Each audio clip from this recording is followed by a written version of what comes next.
This is A's Cast Live, your comprehensive look at the Oakland Athletics. And the pitch is swung on, hit the right field, hit deep. Whitefield going back at the track, over his head, and over the wall. Do you believe that? And 29 other MLB clubs. Ramirez with a drive to deep right, away back, goal! Go, hey! It's a bomb out there by the Rocks. And boy, oh boy, this third inning is now showtime. It is a Judgian blast. All rise. Here comes the judge. Join us as we take you inside the baseball universe, from humidors to spin rates to game-changing moments. We have you covered. Spend your afternoon with us next from the town, only on A's Cast Live. Here's Chris Townsend. Good afternoon, everybody, and welcome to another edition of A's Cast Live. We got a wonderful show for you today as we're talking a lot about Major League Baseball, what's going on in the league. Some fascinating things to get into today that's not exactly A's. We will get into some A's. Ben McDonald, longtime pitcher, former number 1 overall draft pick out of LSU. Go Tigers. Go Tigers. Thank you. Ben McDonald will be here at 1:30, longtime pitcher, now broadcaster for the Orioles, and Melissa Lockard from The Athletic down on the farm. What's happening on the farm? Have you ever been to a farm?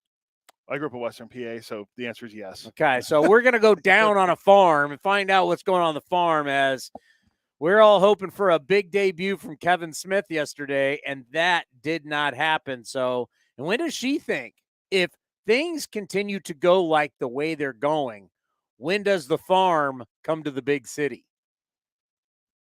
It's an interesting question. Will she know? Well, we're going to ask her coming up here at 2 o'clock. So Ben McDonald at 1:30, Melissa Lockard at 2 o'clock. How are you, Cody? How are you doing today? I'm good. You're right. There are a lot of fascinating things that are not A's related that we found out about. Fascinating things in baseball. But you know what? I'm trying to break the streak out. I don't always bust it out. I'm going with the A's coffee mug today. Because yesterday we thought it was going to be the Mandalorian taking the helmet off. Put the helmet back on. Put that damn helmet back on. Today, it's about the A's coffee mug. I don't always bust it out because it is special to me. It's one of the first gifts I got from a general manager when I started 95-7 the game. It was basically a re-gift. The A's signed the deal with 95-7 the game. And remember, well, it wasn't 95.7 the game yet. It was still a country station, right? Was it 95.7 the Wolf? 95.7 the Wolf. Oh, here's Chris Townsend. It's time for A's baseball. And we were turning it over. I was in his office, and he says to me, "Here, you'd appreciate this." I believe Ken Priest gave it to him, and then it was given to me. So it reminds me of the old days of when we were at a different place. Maybe it will bring luck today. How are you today? What do you got? You got anything special for me today? What do you got, Cody? No, I'm fascinated with, the Rays are now 10-0. Yeah, so got a lot of info on that. That's pretty remarkable. Yeah. What else are we thinking? Blue Jays home opener, new ballpark dimensions. That's really interesting. That is actually fascinating. We got to fix our guys here. They got a little out of whack. I can always tell when I look. How's Ricky doing? What's up with Ricky? Ricky, there you go. Ricky's got to go here. It's Raleigh is in front of the A of A's. There. All right, there we go. Yeah, how would you want to change? Because the Rogers Center, hard to believe, like when I woke up today and I started doing my preparation, that it's kind of crazy that the Blue Jays haven't had a home opener yet. I was looking at the notes. After 10-game road trip, starting the season on the road for 10 games. Can you imagine how brutal that would be for the entire traveling party? You've been in, where they train, Bradenton, Florida? Dunedin. Dunedin? Yep. So you're in Dunedin, Florida, which I have no clue where Dunedin, Florida is. Me either. I know that's where they're. I would gamble that it's in Central Florida somewhere. Look it up. The Blue Jay spring training. Dunedin, I don't even know how to spell it. Dunedin, Florida is about a 5-hour flight from San Francisco. It's on Florida's Gulf Coast. Dunedin, Florida? No, it's Dunedin. That's what. Dunedin? That's all I've ever heard. Always heard everyone say. That's always, but that's not how it's spelled. Go to Blue Jays spring training. Of course, they played games here during COVID because they could not play at home. So they actually started the season. TD Ballpark in Dunedin. So where is it? It's on the Gulf side. Yeah, let's see. I pull up the map. Let's see. It's on the Gulf side. Yeah, what's the major closest city? Clearwater. I mean, it's I guess the closest. Oh, they're on the other side of Tampa. Yeah, they're not that far from St. Petersburg. Oh, okay. Yes, they're on the other side of Tampa. So you think about it. You're down on the west coast of Florida for over a month for spring training, and then you start the season 10 days on the road. So you haven't even been to Canada. Looks like that was it 21 where they remember because they couldn't play in Canada yet.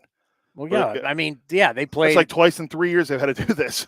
Yeah, they had to play in Buffalo, but think about it now. Like, we don't have that anymore, and now you're just playing your first game. Well, they have changed the dimensions of the Rogers Center, and we will get into that a little bit later because it is fascinating how it changes the ballpark because it also coincides with what we're dealing with today, which is the changes that you see dramatically. I have them here for Camden Yards, how much that has changed. And I have the home run numbers. They're staggering on how much they have changed. There probably would have been 3 more home runs last night in the off the A's if you had the old dimensions. The old dimensions were a joke. We can talk to Ben McDonald about that also.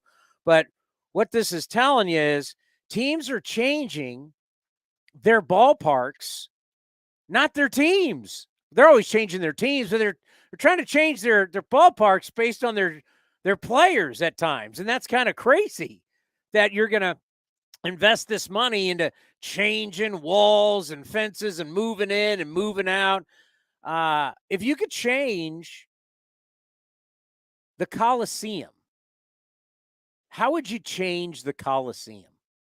If you could change it, if we could say, if Clay Wood came to us and Dave Renetti, VP of Stadium Operations, the great David Renetti, who has been working for the A's since he's like 11 years old, he's going to be like Steve Vucinich. At some point, you're going to look up and go, Dave Renetti has worked here for 60 years. How is that possible?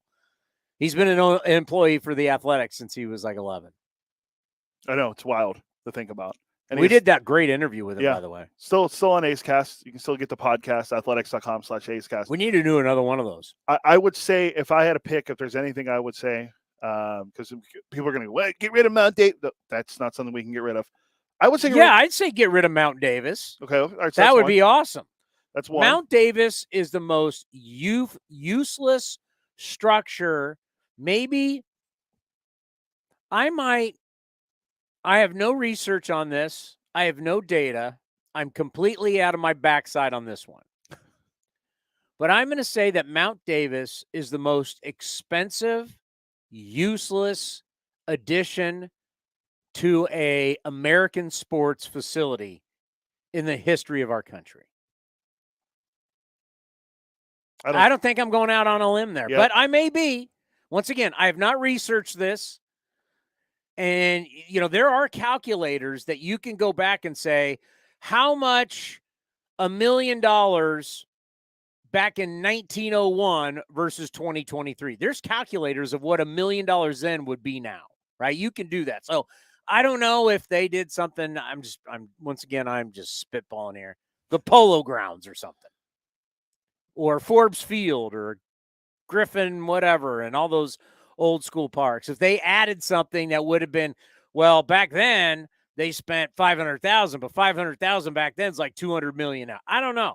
I'm just saying Mount Davis wasn't cheap. Mount Davis there should be an investigation on it. Certain people made money off Mount Davis when they should have just built a new ballpark. It's absolutely ridiculous. It's scandalous, and it is the worst addition to a sports facility and most expensive in the history of American sports. And that is what your elected officials came up with. Your elected officials. The elected officials that were elected by the public made those decisions, and it's awful. So, yes, I would love to get rid of Mount Davis. It was useless. It's useless for the A's. It was useless for the Raiders. Awful, awful, awful. What was the last time the 2019 wildcard game against the Rays? That's the last time Mount Davis has been used. The Raiders tarped it off. Yeah, that's what I mean. It has been used. It's a joke. The suites are terrible. I mean, the whole design is terrible. The thing leaks, and I don't even want to get into that. I can tell you some stuff that I don't want to get in trouble. But I can tell you, I've been told about. We already know it sinks, and they got to every once in a while put concrete to prop it back up. But there's a lot of issues with Mount Davis. Places that. So yes, I'd like to get rid of Mount Davis, but right now, for this exercise, we can't. Maybe what would you change? I'd maybe take down the scoreboard in left field and just put them all in one. Put it all in right. That way, it's open right there in left field. Because now, if you hit it on top of the scoreboard out there, that way, if it just goes over the fence, it's a home run. Instead of have to go up. Oh, above. okay, yeah. You know what I'm saying? Because it's like that on left. Maybe the shelf. Yeah, there you go. The shelf. Because we got a shelf in right center and left center. Yeah, I'd say just maybe have one. Yeah, I don't like shelves either. It's like it's either out or it's not. What's the deal? Yeah, is this gone? Yeah, if you get rid of both, then where do you put? When the umpires are like, okay, yeah. It's like, where do you put the out-of-town scoreboard if you do that, though? I don't care about the out-of-town. Whoa, scoreboard. People want to see what the Astros are doing. Nobody cares about the out-of-town scoreboard. So yeah, maybe that'd be my first thing. Take those down. Maybe move center field back so Mike Trout's not hitting 5 foot. He has to hit it further when he hits home runs. I wanna throw out a game today. If you were, let's say, at the ballpark today, you're at the Collie. And are you really looking up to see what the score is between the Reds and the Braves? That you couldn't look, when you can't look up on your phone. When they developed the out-of-town scoreboards, we didn't have this. Yeah, no. Now that we have this out-of-town score, if I really want to know what the score is of a game, does anybody care until the end of the year when you start scoreboard watching? If your team's in it, if your team's not in it, you don't care. Out-of-town score, I like what you're saying, though. I like how to me, I would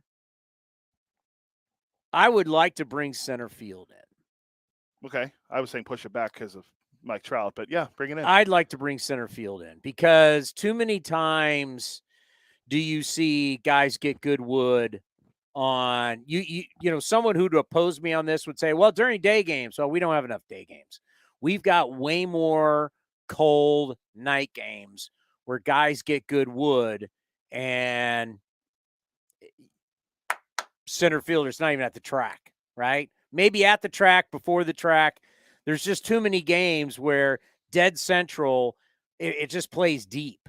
The wind comes in from right center. You see the flags way up top right center where they used to light the Al Davis torch. Those things are, and the bowl just swirls, right? So really, when you look at dead central and you look to the right and to the left of it, it's just, it takes such a big poke to get out of there. And I'd like to see that moved in a little bit. I agree with that. Especially other than that, I think for the most part, the ballpark plays fair.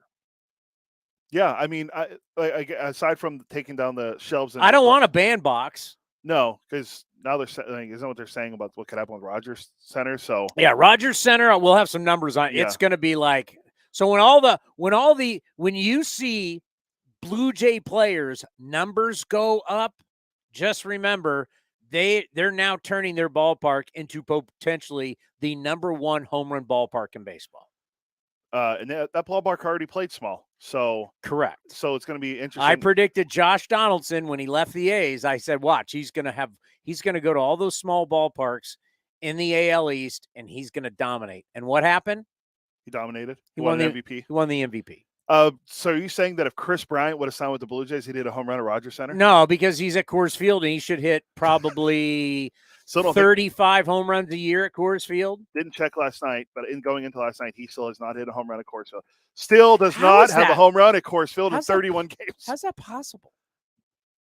I mean, he's hitting .295, but he has a negative WAR and an OPS plus under 100 right now in the season. What was his contract? 7 for something. It wasn't $200 million, so he's not even sniffing Rendon for the worst contract. No, Rendon also got late scratch last night as well, so he's hurt he's again. only 182. 7 for 182. Rendon and our good friend Alex Jensen, the voice of the Stockton Ports, we were playing golf together, and he challenged me on this. He goes, well, what about Strasburg? And I went, and as a good host, I'm always going to turn it so I'm right. So I spun it to where, well, the difference, because Strasburg and Rendon are the exact same. It's $245 million. Yep. The difference is Strasburg got hurt to where he can't play, which means the contract will be covered by insurance. Rendon's still playing. Rendon's been hurt, but Rendon is the kind of hurt to where hurt, not hurt, IL, comeback, was not able to finish last year, but he's the kind of hurt they're paying. And he's only had that one big year, and the year they won the World Series in 2019. Other than that, he's been a good player. That year, 19's an outlier year for him. He was great that year. He hasn't been able to do it before or after that year. And Strasburg, at least when he's healthy, he's good. But he has been healthy since he signed that contract. That was 2019. The guy's made like how many starts?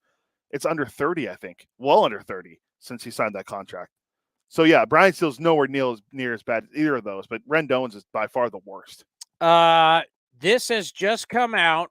MLB.com has sent it out. The title of the article is Ohtani, who else has mastered the hottest new pitch? The sweeper is the hottest pitch in baseball, and Shohei Ohtani is the face of it. More and more MLB pitchers embrace big breaking slider variant sweepers. Unlike traditional tighter sliders, are defined by their frisbee-like horizontal movement, which I keep telling you is a what? Slurve? It's a slurve. They're throwing a slurve, is what we called, in my generation, called a slurve. They're just calling it a sweeper. But it's not a slider, but it's the hottest new pitch. Because you know why? And all pitching coaches back in the day, it's funny how sports evolve. Pitching coaches back in the day hated you throwing it because they either wanted the vertical curveball or the tight slider. They didn't want this in between. But the great thing about the slurve is you can throw it as hard as you want. You're just slinging that thing. And it's shoo. They hated it, but it's tough to hit. So I'm happy for the slurve. But you want to call it a sweeper? It's a slurve. It's a traditional slurve, no matter what they want to say. By the way, I need to make an apology. I need to call myself out and make a correctness to something I said last night on the A's Clubhouse show. Can I have the floor for an apology? Yes. I need to apologize to the Philadelphia Athletics, because some of them may be rolling over in their grave. I don't think there's anybody left around who was a part of the Philadelphia Athletics. I'd be hard-pressed to know. But I got to be a man, and I got to own it. You're telling me Connie Mack's not roaming around anyway? To great Connie Mack. Eddie Collins. Mickey Cochran. To all the great, what was the pitcher? Lefty Grove. I apologize. Jimmy Fox. Double X. Last night I said that the A's run differential of minus 49 through 10 games, which is the second worst in modern baseball. They tie the who? You sent it to me, but I forget now. The 1988 Orioles. Oh, that team started, wait for it, 0-22. Yes. So they did not get to the record in the live ball era. So in the live ball era, 1920 on, the worst run differential is minus 52. I misspoke last night, and I said the Philadelphia Athletics minus 52 hold the all-time record. I apologize to anybody who is associated with even though at times there was greatness with Philadelphia and they were garbage. But I apologize to the Philadelphia Athletics. The Kansas City Athletics are on the board. It was the Kansas City Athletics, not the Philadelphia Athletics, who in 1955, through the first 10 games, were a minus 52 run differential. Minus 52. A's right now are minus 49. We were talking about ballparks. Orioles moved their wall back. They didn't move that wall back. They could have been with a couple of those I can balls only hit left go of on the field. data, and it's minus 49. But my apologies to anybody up above who was upset with me last night throwing the Philadelphia Athletics under the bus. It's the Kansas City Athletics. And I'm just not talking about our organization. This is all time worst run differential through the first 10 games. The A's right now are sniffing the worst since 1920. They're just off by a few runs. That's where we're at. And you can't sugarcoat that. There's no, and let me tell you something. All the people who were blowing me up at the start and before the season have gone silent on my phone. Haven't been getting any texts lately. A lot of people believe this was going to be a far better year. I still has the chance. But this is a really bad start. You're not doing anything well. I mean, you're not pitching well, you're not hitting well, and you're not playing defense. God knows you're not stealing bags. No, they're 7 for 7 on the year, though. Great. Hasn't been caught. Should be stealing. I mean, you're not going. You're not hitting home runs. 5th fewest in home runs. 4th most hit into double plays. They're 29th in team batting average and 20th in team OPS. Second lowest in batting average at 198. 3rd lowest in OPS at 595. 0-5 during the day. 2-3 at night. Both your wins came in the final at bat. You don't have a win. Well, hey, you don't care about starting pitching. Who has the 2 wins, Trevor May. No starter has a win. But you don't care about wins anyway, so what does it matter? Well, you don't hold care. On. There's a reason why. You don't care. Only 2 guys have gone past. I've gone 5 complete innings. Kyle Muller twice and JP Sears last night. You don't care about starters getting wins. So let's see what happens when your starters don't get wins. How's it work for you? Well, they're not pitching long enough to get a win. How's it work for you? It's not working out. No. But if you want to be positive, the 2-8 start, it's the worst record after 10 games with the 0-1 team. That 0-1 team, they're pretty good that year.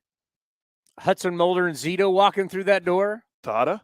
Giambi, the MVP, right? No, he was MVP in 2000. Ichiro was 0-1. 0-1, yeah, it was just, yeah. And then Tejada was 0-2, is that right? Correct.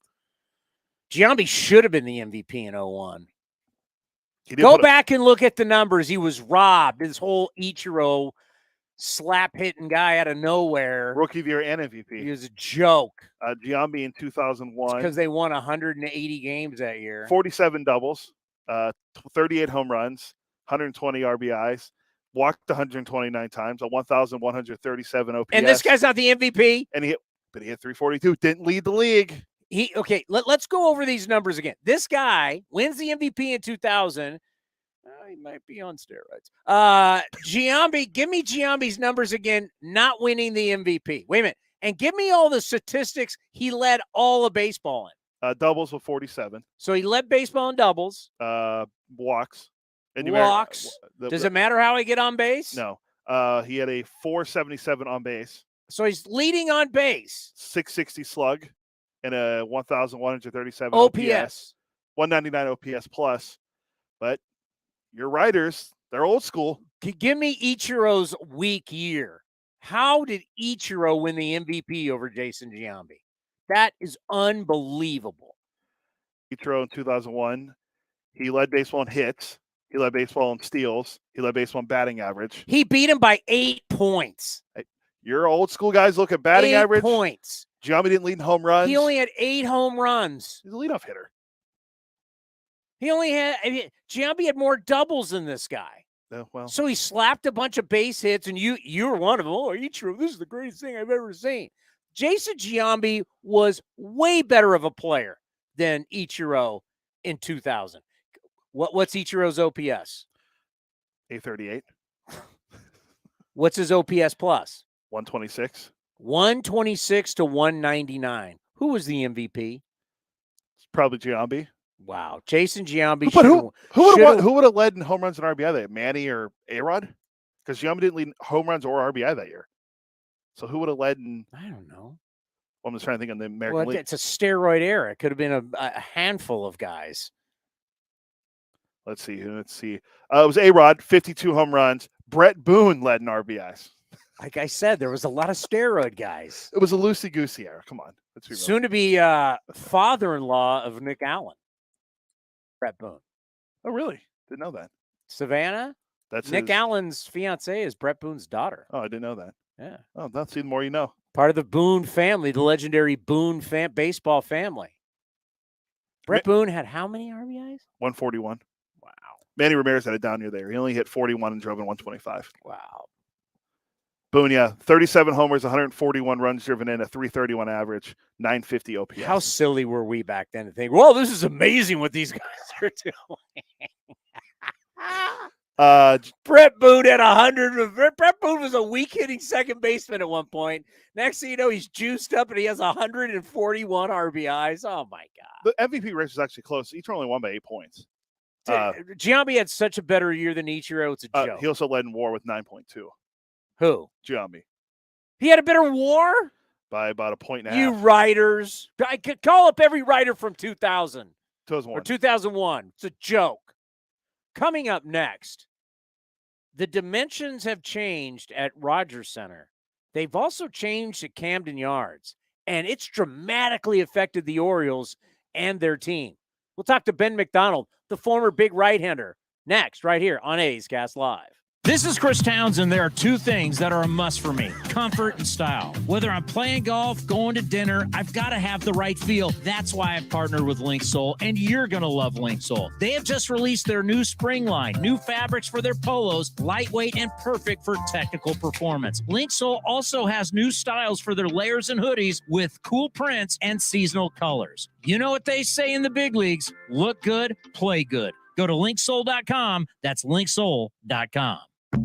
Chevron with Techron has unbeatable engine cleaning power, and it gives you unbeatable mileage for all kinds of unbeatable destinations, like time in the sun at the beach, or time in the sun riding roller coasters, or a day in the sun hiking mountains. Well, probably just one mountain would be enough for a day, but hiking a mountain is still an unbeatable choice for how to spend time. Download the Chevron app now to get unbeatable mileage at locations near you. If you're looking for a new mattress, Nest Bedding has you covered. Sleep on the same mattress Hall of Famer Ricky Henderson sleeps on. Nest Bedding is the #1 brand of online mattresses and the Bay Area's favorite mattress store. Take home the Easy Breather pillow. The New York Times calls it their #1 pick. You can navigate their easy-to-use website, nestbedding.com. That's nestbedding.com. Green and Gold fans, use the coupon code Oakland and you get 10% off your entire order. Nest Bedding, love where you sleep. Thanks to the Xfinity 10G network, my little brother's friends won't leave our house. When I was their age, internet with basically no interruptions was a pipe dream. You sound like my grandpa. Now through April 23rd, new customers can get 200 megabit Xfinity internet during our limited time Xfinity 10G network launch celebration for just $25 a month for 2 years. Go to Xfinity.com/10G, call 1-800-XFINITY, or visit a store today. Requires paperless billing and autopay with stored bank account. Restrictions apply. Taxes and fees extra. After promo, regular rates apply to internet service and devices. Actual speeds vary. Hey, Billy, this deck is great for getting everyone together. Thanks. We're really enjoying the outdoor space, especially on a day like today. What's the material? Humboldt Redwood from Ashby Lumber. They gave us a great deal, provided us with a quick quote, and we couldn't be happier. We even found a great contractor through their online contractor directory. Don't miss a day outdoors. Visit Ashby Lumber in Berkeley or Concord to see our stock of naturally strong, naturally beautiful Humboldt Redwood. Find out more at ashbylumber.com for all your building needs. Ashby Lumber.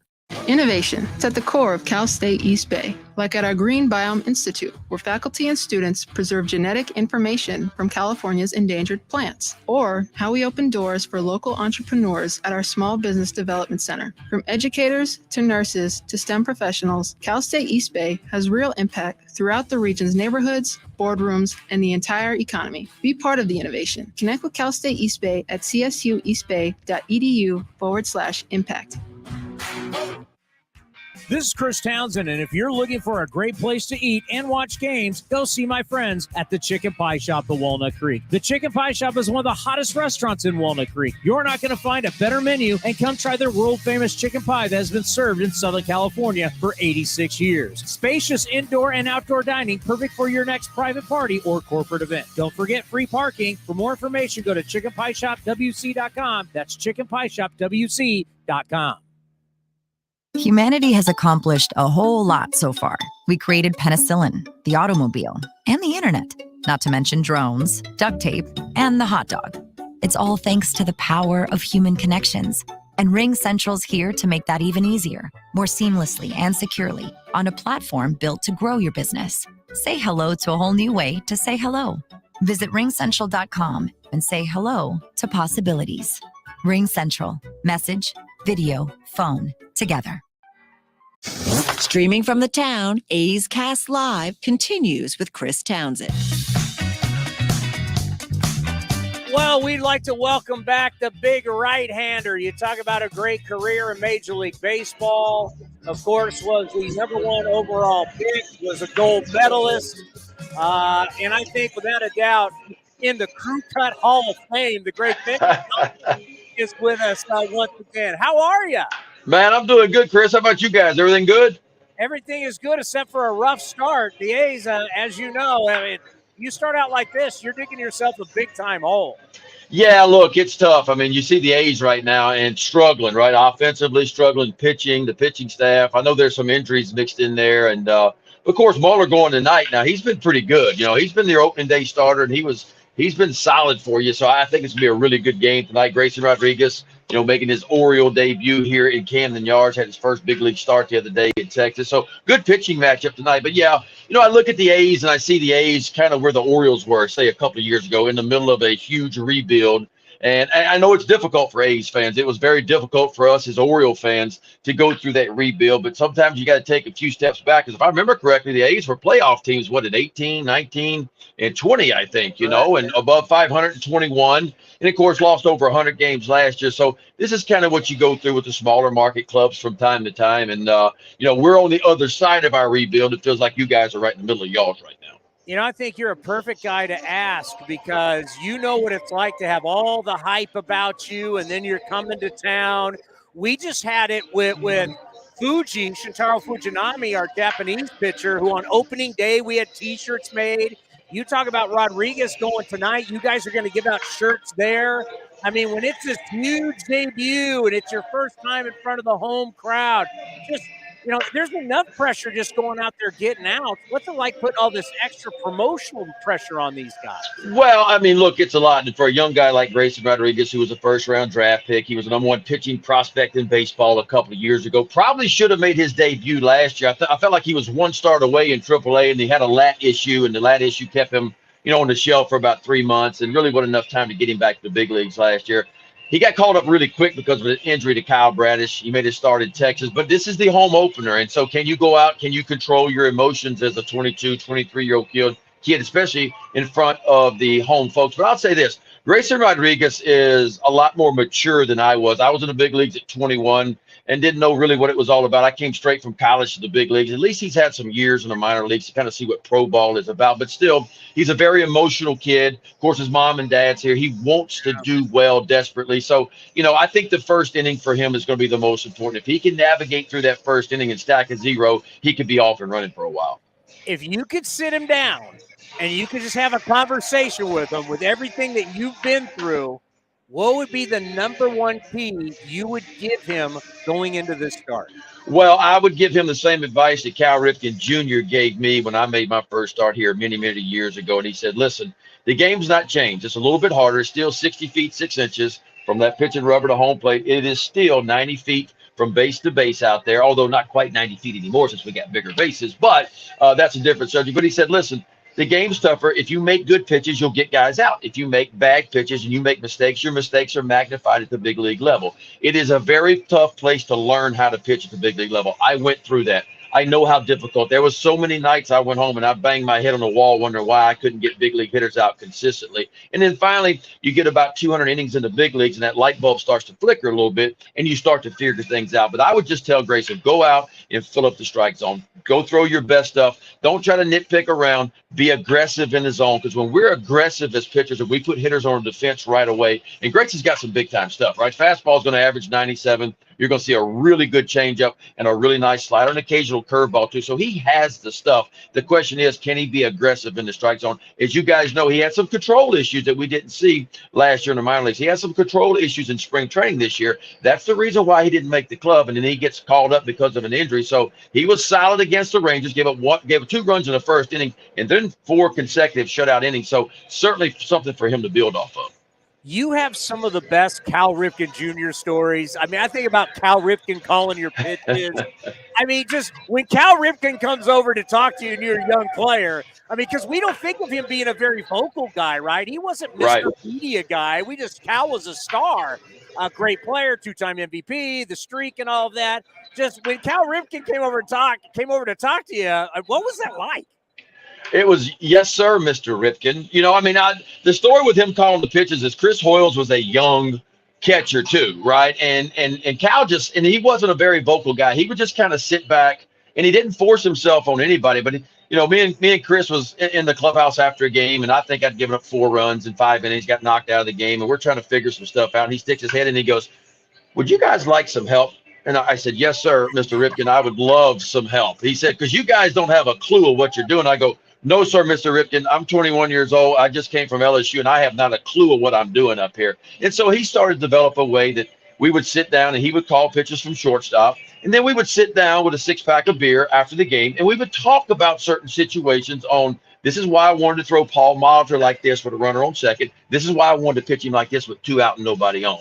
And so that was my learning curve in the big leagues, was sitting down with Cal after games and learning what the big leagues and what hitters were looking for and what their approach was to me. And then Rick Sutcliffe came along the following year, who I could really relate to, 6'7" pitcher like me. And that was kind of my learning curve in the big leagues. But there's a bunch of stories about Junior, most of which I can't tell on the air or on the radio or TV, but he was a big part. And, you know, Cal came from a small town, Aberdeen, Maryland. I came from a very small town, Louisiana. And for whatever reason, he took a liking to me and realized that I had some struggles and a lot of pressure on me like he did when he came up. And so he certainly was a big part of me maturing and settling into the big leagues for sure. I got a crazy stat for you. So we're talking about today how the Rogers Center, they're changing the dimensions in Toronto. You talk about the changes there at Camden Yards. So the changes from year to year, in 2021, there were 277 home runs hit at Camden Yards. Last year, 151. So moving the fences back and moving the fences up changed a difference of 126 less home runs in a year. That's great. And we saw it last night. There could have been 3 more home runs for the Orioles if it was last year's. No doubt. No doubt. I always say, hey, where was that wall when I was pitching here when it was 364 out the left center field? I feel like my ERA would have been much better, you know. But listen, the way I look at it, for 30 years, this was a hitter's ballpark, big time. I mean, you talk to any opposing team, any opposing hitter, and say, what's your favorite ballpark hitting? They all would say Camden Yards. And now I feel like it's more fair. Now, the humidifier had something to do with everything, too. The balls didn't fly quite like they did in previous years last year, but certainly pushing that wall back made a difference for right-handed hitters. There's still not been a left-handed hitter to clear that wall yet in a ball game. Shohei Ohtani flew out to the 398 mark that I'm looking at last year. He was the closest left-handed hitter, but you got to really hit it to get out. But I like that part because for years, the Orioles could not go out and sign free agent right-handed. Pitchers did not want to pitch in this ballpark. It was a difficult park. So we've gone from maybe the most homer-friendly ballpark to probably one of the top 5 or 6 pitcher ballparks out there. And so pitching and defense is how the Orioles won last year. We don't have a great explosive offense. We're going to win with pitching and defense this year. Our bullpen was our backbone last year. It is getting into shape this year. And so I kind of like it as a pitcher. Now, it's still small all the way around the right field. You can hit some homers, and the left-handers will do really well here still, but you got to really get a hold of it to get it out of left field now, no doubt about it. I had the stats yesterday about Rushman, how he doesn't hit as well right-handed as left-handed, and what does he do? He hits a home run right-handed. This kid coming out of Oregon State, as good as advertised. Just tell us Yeah. how special this backstop is. We heard about him. I got to cover him at the College World Series and see him as a freshman and a junior when they won the national championship. I felt like when I saw him his junior year, he was big league ready defensively then. Now, I thought the bat needed to catch up a little bit. He spent a little bit of time in the minor leagues. But look, it's special. It's special on both sides of the ball. Let's start with his offense. First of all, he's hitting from the right side. He's hitting left-handers now when he bats right-handed. He's always been able to hit the ball. He homered 2 days ago, left-handed down the line. He homered yesterday on the right side. Swing decisions, right? You don't see many young players come to the big leagues with a very great understanding of the strike zone. Adley has that. So you won't see him swing and miss at balls out of the zone a whole lot. He's got a real good understanding of the strike zone. You know about his walk total. He walks as much as anybody. So it's a very disciplined approach. He understands who he is and how to attack. He's learning really quickly. There's been no adjustment defensively as far as calling pitches. Like, he fell right in and called a great game. You talk to our pitchers here in Baltimore, and they love the fingers he puts down, or in today's world, the buttons that he pushes to get the pitch count system working. And so he's really good there. And if you watch him defensively, he was one of the best in the game last year at blocking balls. Now, he's not been quite as good this year, but he's a difference maker. We knew that. When he got called up, our record really changed. Our wins went up a lot last year. And he just gives you a middle of the order bat and a really above average backstop behind home plate. And look, we know about the center of the defense. If you can be strong up the middle with your catcher and your middle infielders and your center fielder, and we have Mullins out there, you can have a really good defense. In the Orioles, while we've made a few mistakes this year, the defense will be a key to our success this year as well. All right, one last baseball, then I have an extra one about college. That's about my family, actually. But the last baseball one is, you've been through and you've seen it. What would you say if Mark Kotsay brought you down to talk to these A's players about this season and about having to be able to forget about what's happened so far and focus on the now? What kind of advice would you give to the A's players? Look, I think that's a great question. And if I was Mark Kotsay, I would just say, hey, continue the path, right? I mean, there was a time 3 years ago the Orioles lost 100 games in a row, 3 years in a row, I think it was.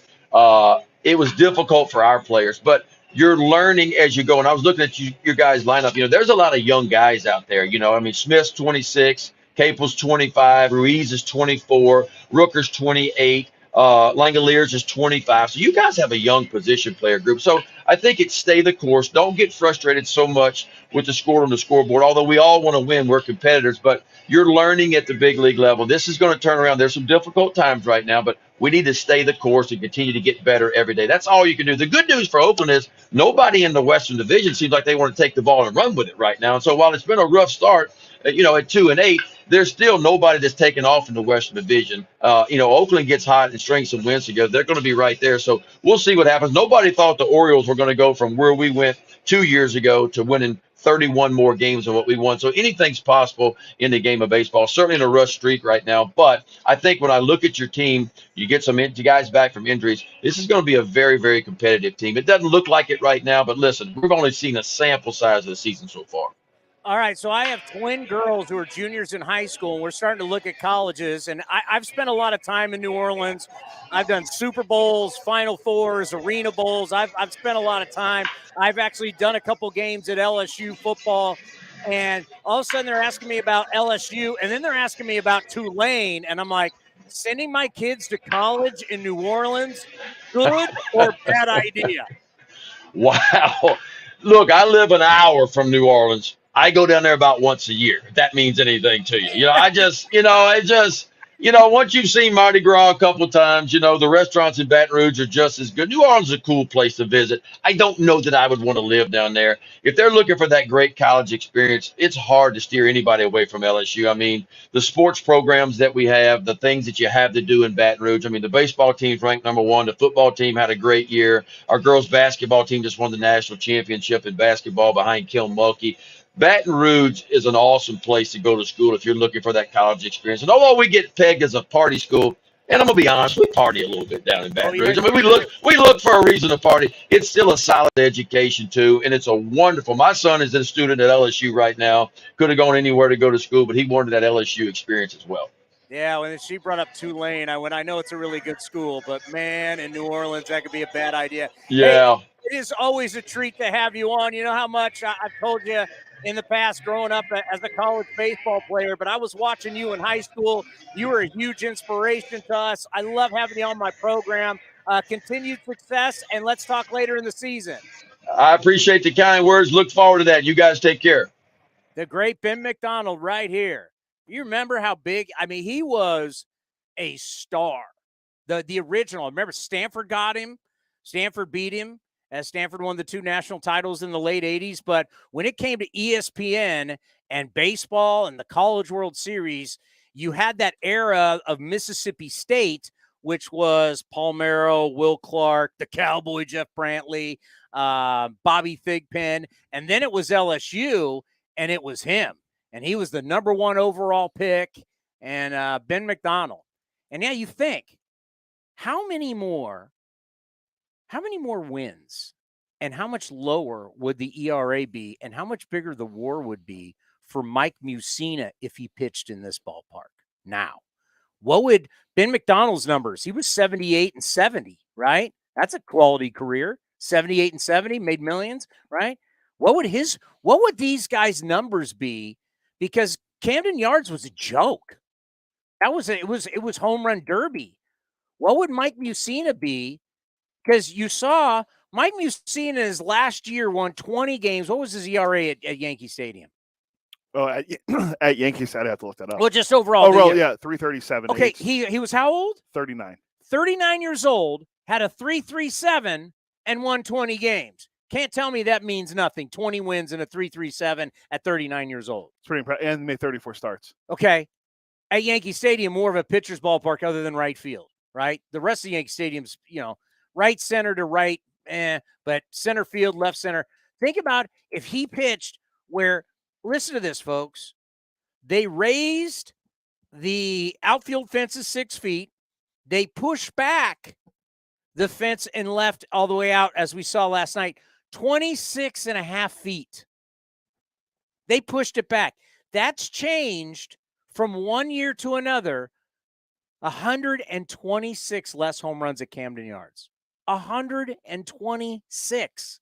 That's crazy. You think it's because there's some idea Gleyber Torres was owning them? Remember how many home runs he kept hitting it? I'm just saying, how would that change Mussina? I mean, think of all the great Oriole pitchers or really good Oriole pitchers that, their numbers were skewed because their ballpark was truly built for one thing: offense. Home run derby.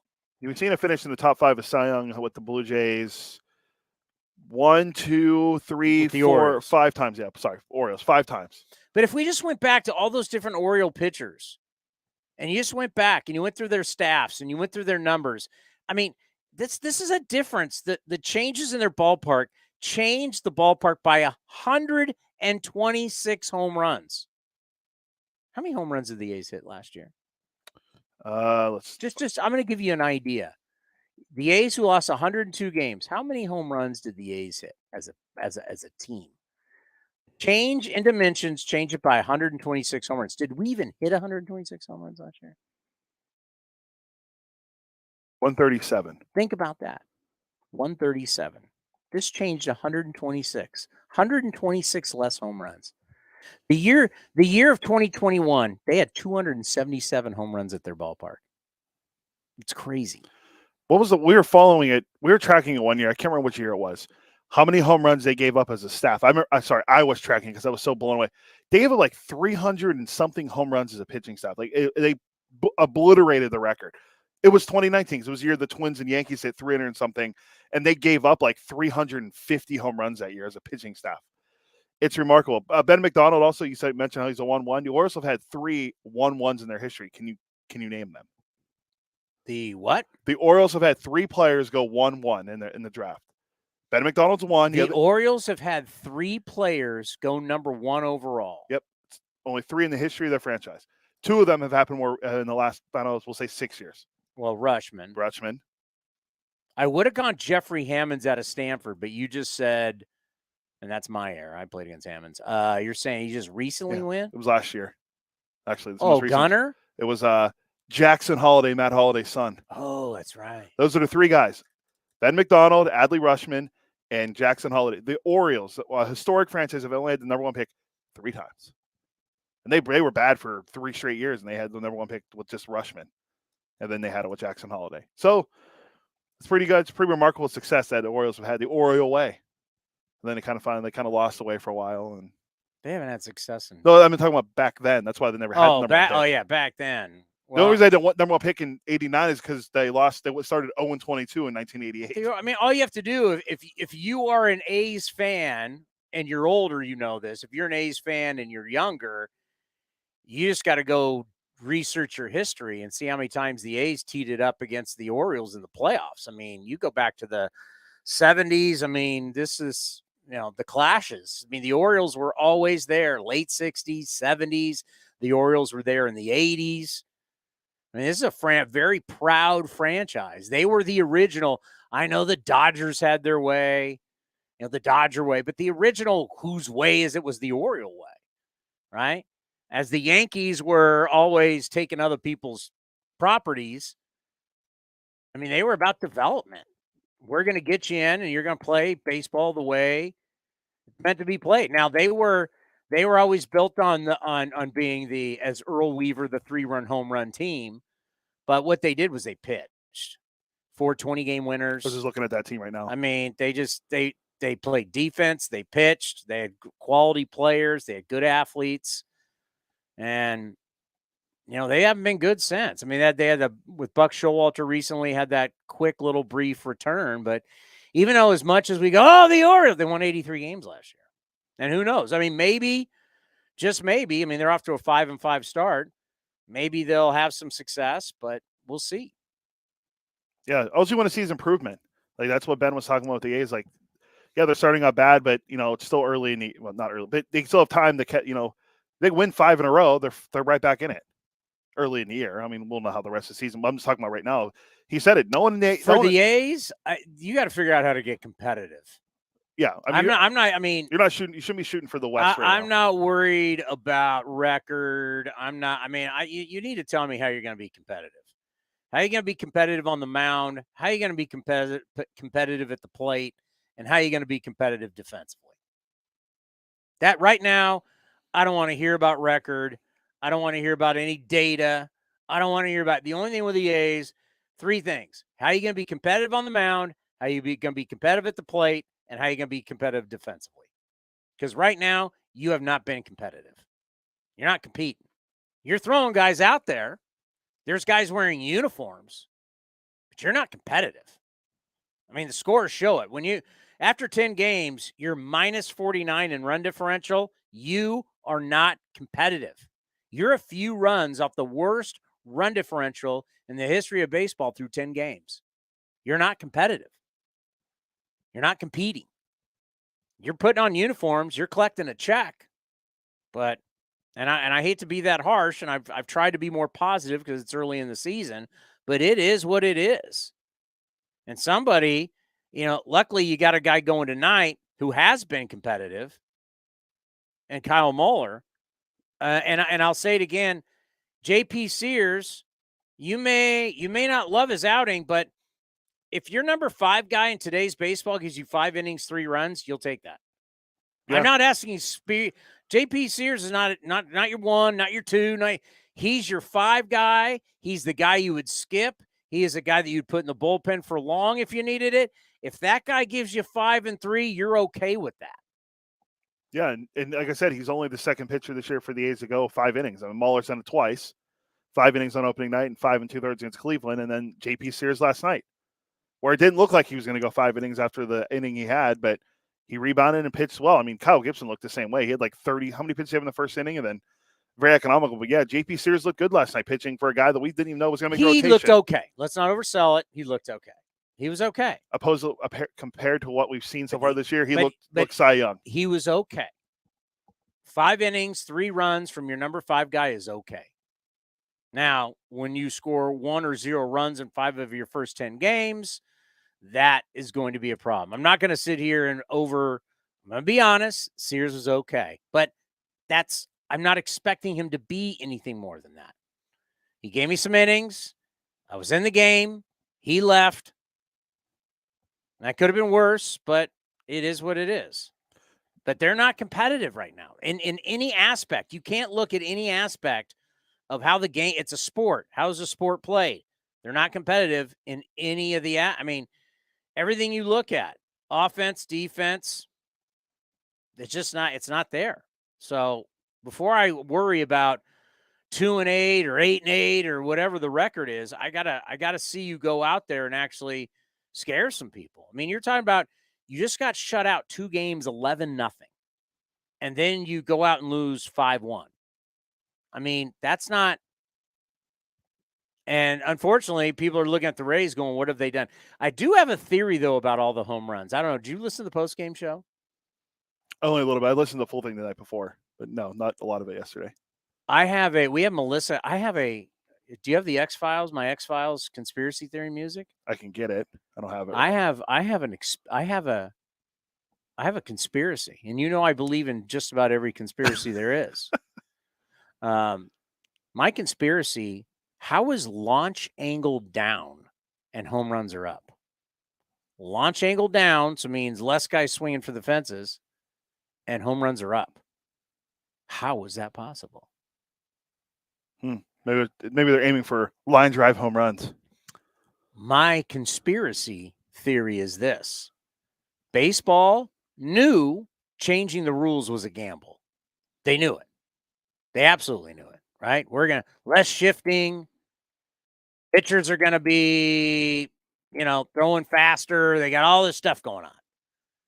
They had to make sure one thing still happened so they wouldn't get criticized. Like you gotta have a contingency plan, as they say, right? Plan B. What's your plan B? Well, plan B is no matter what, if all of a sudden pitchers and hitters couldn't adjust. Let's say this was a train wreck right now. Pitchers can't get the ball off in time. Hitters can't get the box. They're just a bunch of morons.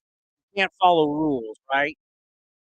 We knew shifting would create more offense. Let's just say the new rules, new bases look like a joke. It looks like pizza boxes out there.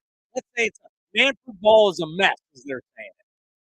The one thing they can fall back on, as long as there was still home runs going. We know there's different sets of balls, folks. Yeah, I'll play it.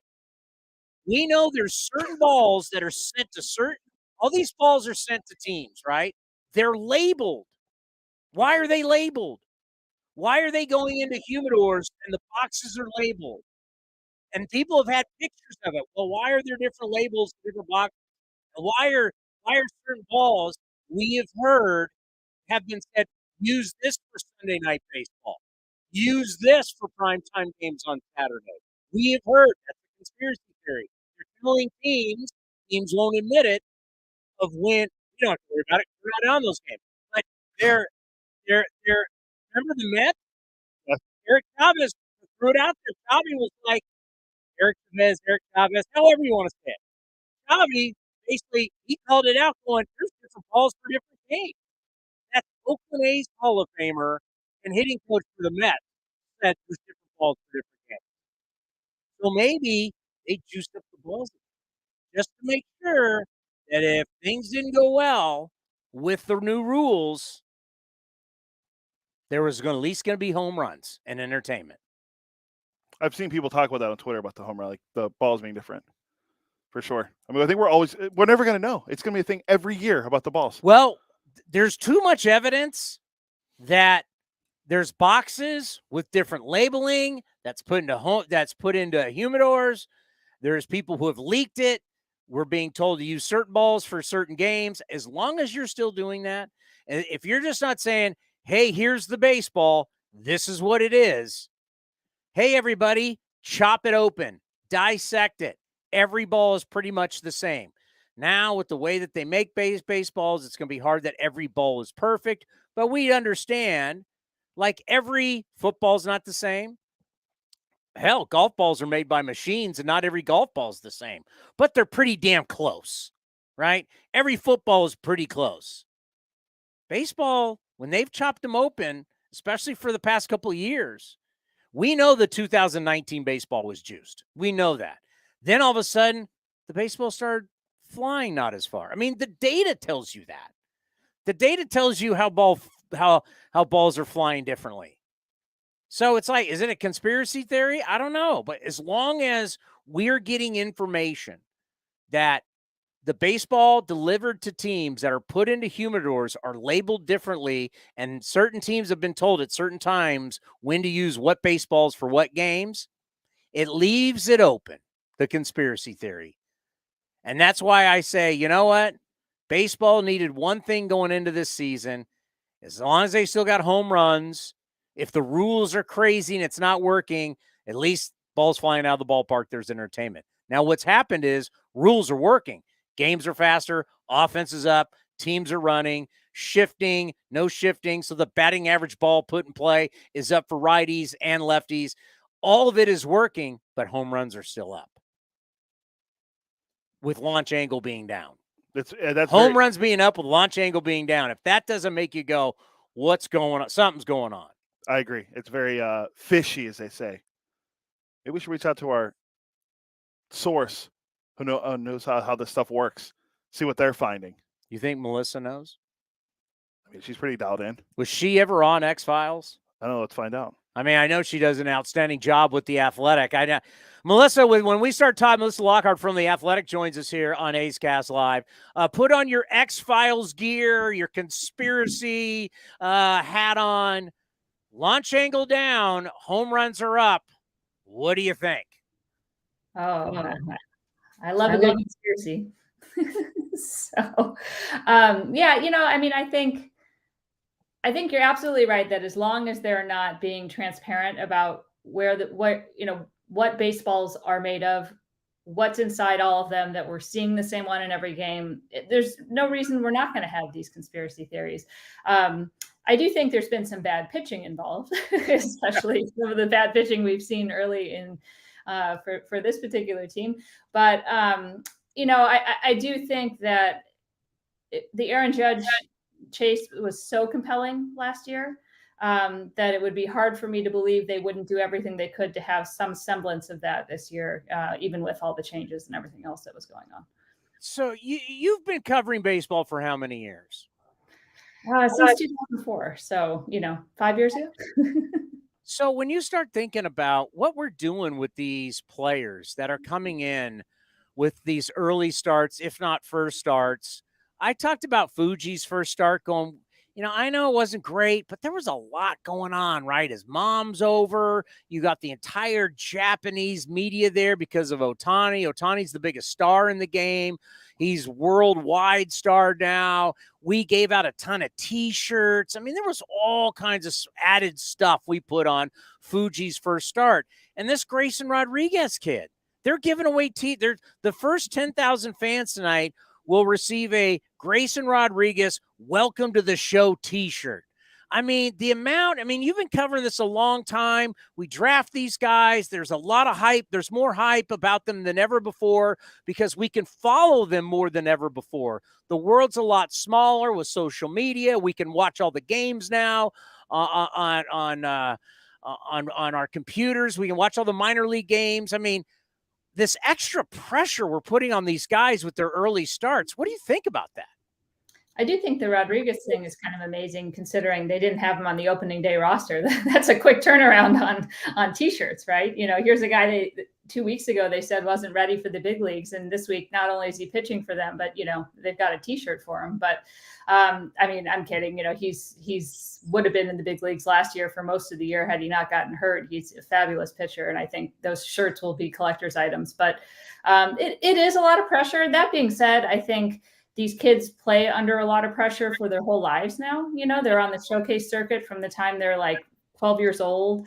They're on social media right away. So people are following them from the time that they're in their first year of high school. And if they're playing in college, especially these SEC kids, some of those stadiums are 17,000 fans and they've got a whole network that follows them all the time. It's, it's nothing new for a lot of these kids, and the best ones thrive on it. So I like that this is happening. I think we want to promote our young players. I think the reason the NFL has been so popular in large part is because the new talent that comes in is hyped up right away.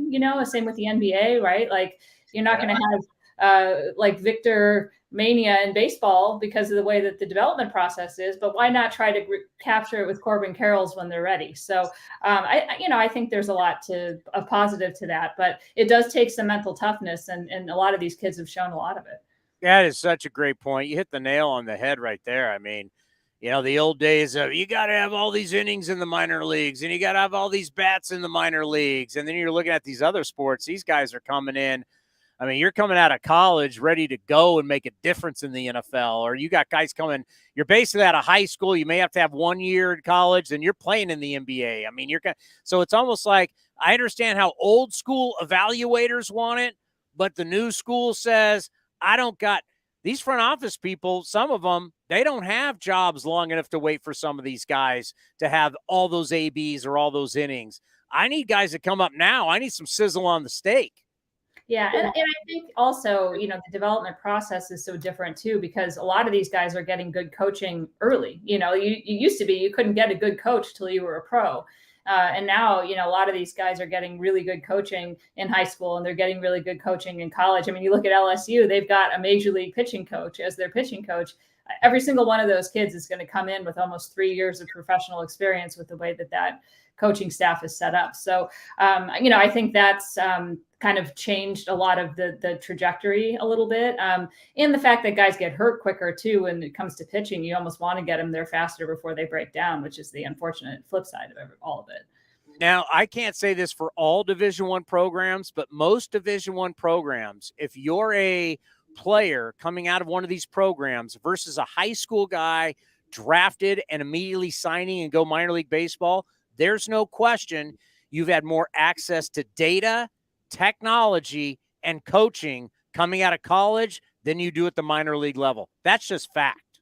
Absolutely. Yeah, no question. And I think that gap is getting wider and wider too. You see some of these programs that they almost have more sophisticated, locker rooms and development systems than minor league teams do. It's almost embarrassing, but you see some of these setups and it's like they're taking a step back to go into a minor league system. So I think there is a lot more benefit to going to college now. The fact that there's NILs that can make it even lucrative, for these players, may see that trend increase over the next few years, where we see fewer and fewer high school kids come out. And I think that's okay. We don't need these guys to be in the minor leagues for 6 or 7 years. There's no reason we can't get these guys there quicker. I was living and dying with every pitch with Kevin Smith at the plate. I so want him to do well. He is such a good guy. I really like him. I respect that he struggled and figured it out and played well at the end of the year and had a good spring. I do think it's telling, and I think all A's fans, and I've said, wink, wink, you need to look at this. There is a reason he got brought up when an outfielder went on the IL, and there's a reason why for the second straight night he's starting at shortstop. Yeah, no, I think that's true. And I think, last night was certainly the 3 of those at bats. You kind of were like, oh man, that one, second at bat when he hit that ball as hard as he hit it, if it had been somewhere else, I wonder how the next 2 at bats would have gone. I feel like there's a certain confidence that comes from getting one to fall. But he's a very good defender. He's not a Nick Allen defender, but he's a very good defender. And he can certainly handle shortstop really well. And I was kind of wondering why Diaz was their shortstop to begin with. But if you're kind of seeing Kevin Smith there for 2 straight nights and against a right-hander, it's not like he's going in against a southpaw. I think there's an indication there that he might get a bit of a run. When you look at this start for the team and you look at how some of the players have been utilized, is there anything for you that may be head scratching? Yeah, it's interesting that Brett Hooker's in the lineup today. I kind of don't know why he's been on the roster if he isn't going to be playing more than he has. He doesn't necessarily fill a particular position need that you would have thought the team, absolutely had to have. And when you consider that they did let Christian Pache go and then weren't using Brent Rooker a lot. That seemed a little bit head scratching, just because if you're going to be able to carry an outfielder, you're not using that much, a right-handed guy. I'm not so sure why you wouldn't have made that guy Tache, who at least had some sort of element to his game and defensively that could have added to, at least a bench situation right away. So that's a little bit head scratching. I think that the starting pitching, we talked about this when, Cole Irvin was traded. There was a lot of kind of risk that you're pulling out the most stable pole in that rotation, regardless of whether the upside was there or not. He was a guy that got out there every fifth day. He got you into the fifth or sixth inning pretty regularly. He didn't walk a ton of guys, and that destabilization was something that they were going to take a big risk if they were going to take that away. And you've seen that right away, that the two injuries that came out of spring training completely destabilized this rotation. And there's a couple of guys that have been out there that, in a normal situation, they should have been back in AAA, I would think, by now. So, there's nothing they could have done by the time they got to that point in spring training, when those guys got hurt. But I think that the risk that they took in trading Irvin and even trading AJ Puck, to be honest, when you look at the fact that the bullpen has been a bit unstable in the back end as well. Neither of those pitchers were perfect pitchers, but the stability that they brought to that group, it's been felt that it isn't there right now. Tyler Soderstrom, he just continues to hit. I think it's interesting how he continues to catch also. I understand you got Dermis Garcia there at first base and you want him to be getting at bats, but you start looking at Sodi, he continues to hit. How much longer can you keep him down? Yeah, I don't know. I think it is Las Vegas. And I think when we were looking at Kevin Smith's number, I think you had to kind of take that in consideration as well. JJ Bleday, everybody's putting up big numbers right now, pretty much. They played in Reno, they've played in Vegas, and it is what it is. But when you kind of look at Tyler, there's no question the bat is almost ready. And his glove has gotten a lot better. And I think one of the things they wanted him to get used to in AAA was calling with pitch comm, which is something he hadn't used, coming up as a catcher.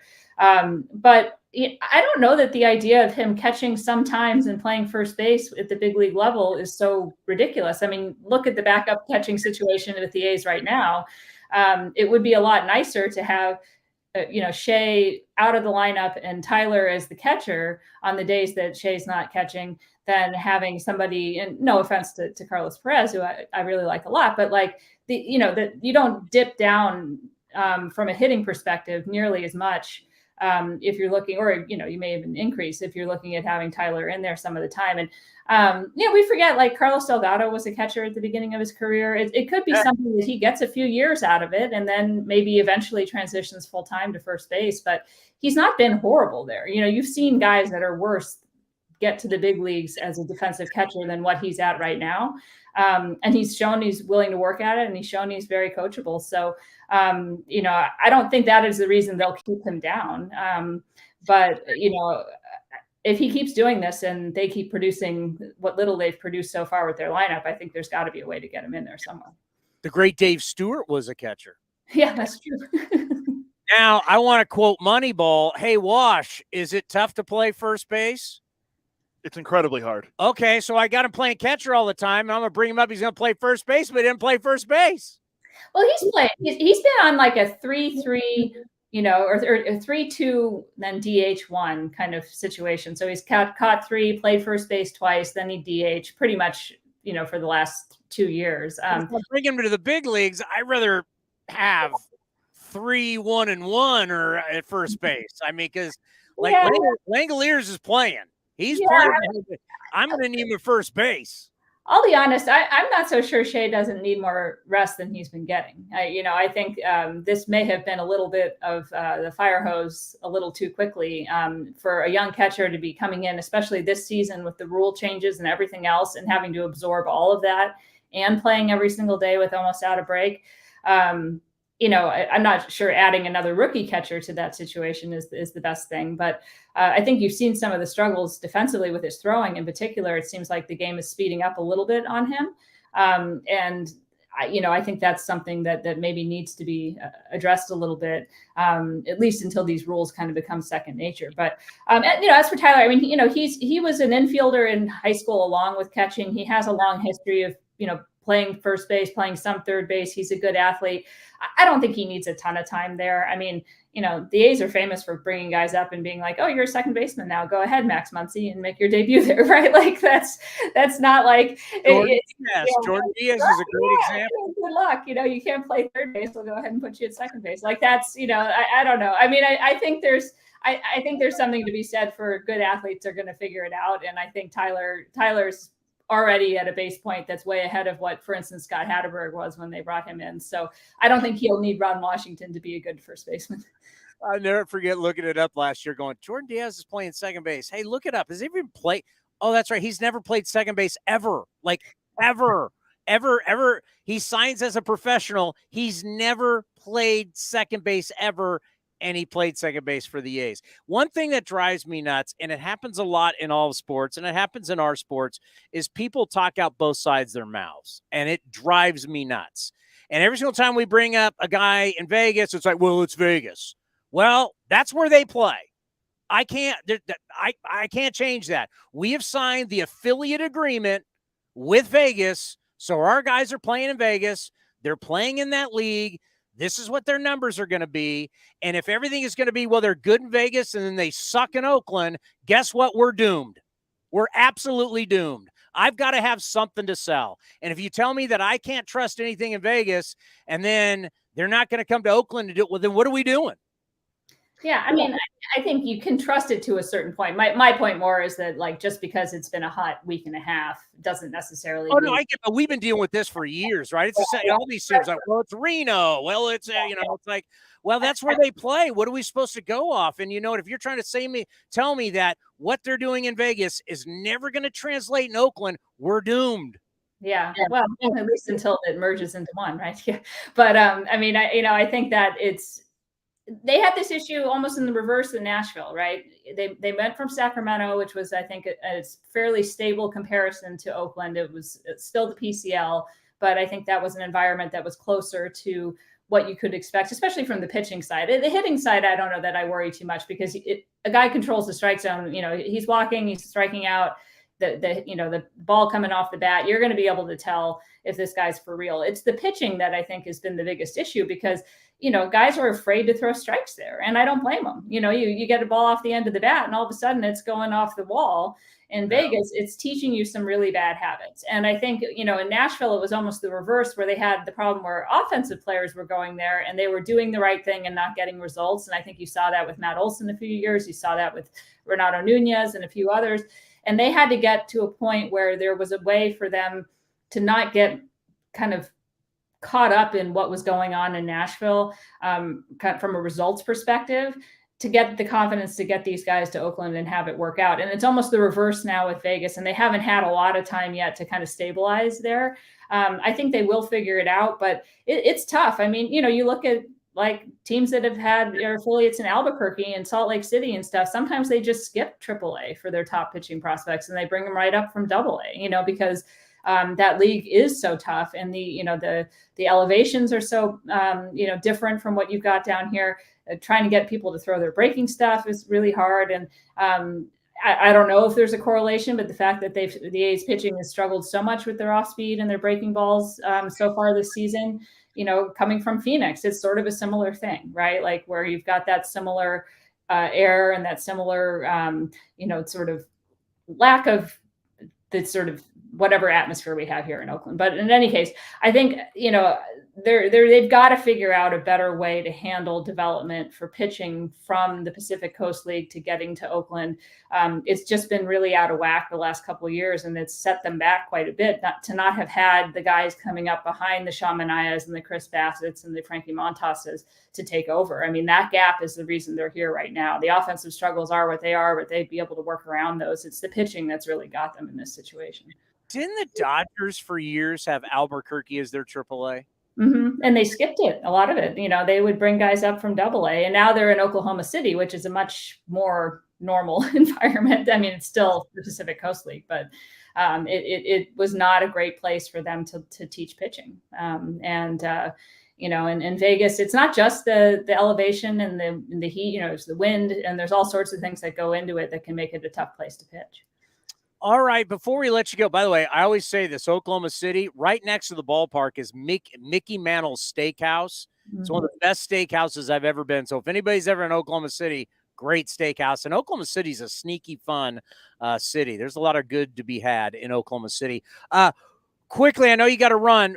Who are the guys right now? I know it's early. They've just started, but give me a few names that have excited you so far.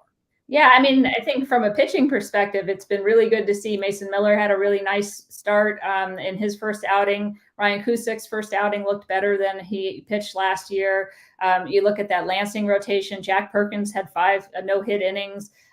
Jacob Waters had a nice debut. So I think it's maybe still a little bit further away than what they could use right now, but there is better pitching coming. And so if they can figure out a way to kind of smooth that transition point from Vegas to Oakland, I think they will see better pitching on the horizon pretty soon. You know how much we appreciate your work on The Athletic. It's absolutely fantastic. So I tell everybody, and it really doesn't matter what sport you're into, the journalism on The Athletic just proves if you do good stuff, people will pay for it. So whether you're a football fan, basketball fan, they do a ton of soccer. But for baseball, it's second to none. And what you do on there, covering the A's and our minor league system, it's outstanding. I think everybody, I subscribe. I think everybody should subscribe to The Athletic, and always appreciate your time and everything you do for us here on A's Cast Live.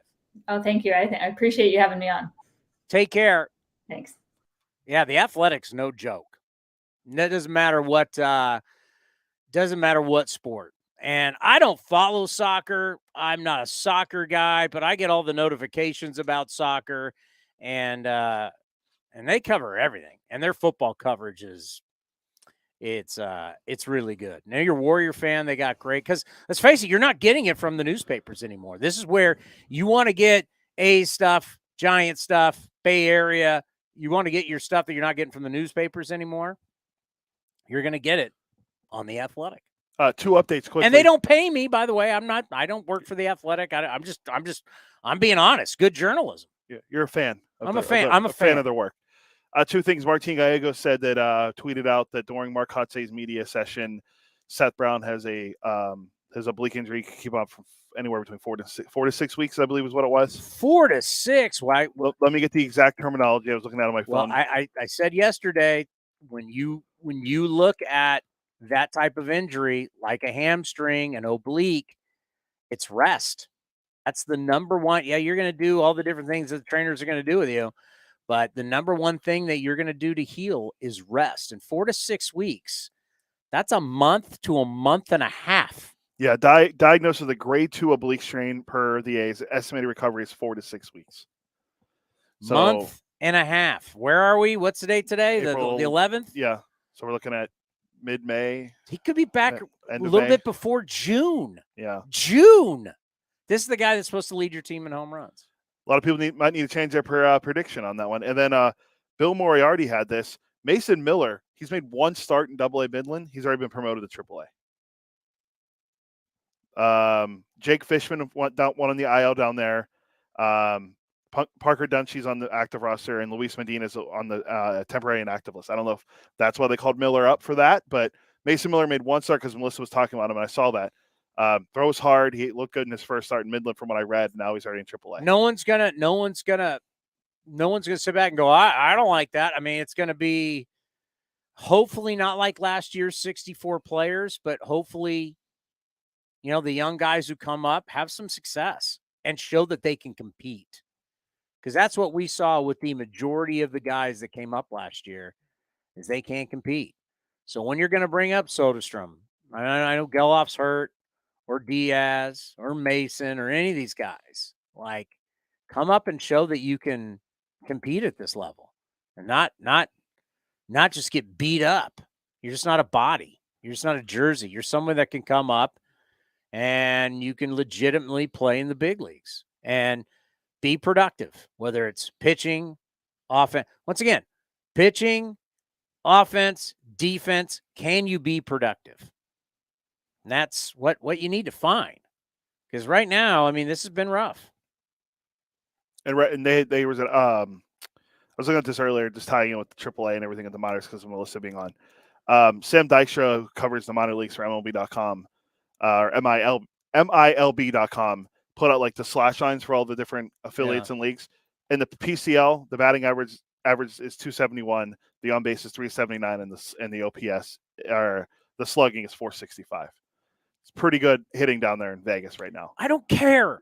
I'm at a point where I don't care. I need guys that can play. And if we're sending our players there, that's where these guys have to play. And if I have to hear one more guy go, well, that's Vegas, that's his numbers, well, then you know what? How the hell are we ever going to win? How the hell are we ever going to win if all we ever sit here and say our players stink, but they're only good in Vegas? How are we going to win? How are we going to win? Explain that to me. And you know what? Nobody has an answer for me. So then I don't want to hear it. You're talking out both sides of your mouth. I want to tell me how we can get players that can play at this level and compete. And if you send them to Vegas and they play well at Vegas, but that doesn't matter, then what are we doing? What do we do? I'm a little over that they play in Vegas, they play in Sacramento. Do you know how many times we've heard that already this year? Well, yeah, that's the first thing from people, and I don't want to call anybody out, but I hear, oh, that's Vegas. Oh, that's Vegas. Oh, that's Vegas. Okay. So how are we ever going to get better? No one can give me anybody that says it again. And if you're watching this, I'm warning you now. If you ever say to me, well, that's Vegas, I'm going to go, well, then tell me an answer. Give me the answer of how we get better then. And you better have an answer. You better have an answer because I'm tired of hearing that. I'm tired of hearing the Vegas excuse. All right. You should be able to watch as a talent evaluator. You should be able to watch a player and decide, is his skill level good enough to compete or not? I don't care what the numbers are. Can he compete? For some reason in other sports, and I know some A's fans, he brings up other sports. Well, tough. There's a talent evaluators in the NFL who will go look at guys who play in smaller conferences. They're not playing in the SEC. They're not playing in the Big Ten. They're not playing in the ACC. They're not playing in the Pac-12. They're not playing in the Big 12. And they go find players. They go find players in 1AA. They find players. They have eyes for talent, and they find players. 49ers quarterbacks from a small school. I'm so sick and tired. Oh, it's Vegas. Well, can the guy play or not? Can you evaluate talent? Can we evaluate talent? That's what I want to know. Are we the only team that has guys in this league? No, the Giants, the Dodgers, pretty much every West Coast team essentially. And by the way, Angels. I'm not talking about our front office because our front office never says that. I'm not talking about our front office. David Fortson never said, well, that's Vegas. He's never said that. We've asked him about what it's like to evaluate. That's not our front office. It's more media, more all these other people who every single time we bring up say, oh, it's Vegas. Well, then give me an answer then, smart guy. If you got so many answers and you're so easy to be critical, tell me how we get better because I'm tired of it. It's getting old. Hey, if a guy's playing well, he's playing well, right? Can we evaluate talent? I don't think it's a small sample size when Kevin Smith has 16 home runs since September 9th. Oh, but it was spring training. Oh, now it's spring training. So Kevin Smith can't make the team because of spring training, but Brent Rooker made the team because it's spring training. It's like that one will still. It's like I don't know where to go. I don't know where to go because people want us to say how does the team get better.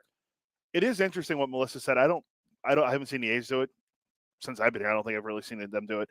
But the idea of skipping AAA completely into PCL and having guys go from AA straight to them. I know the Angels have done it with a few guys.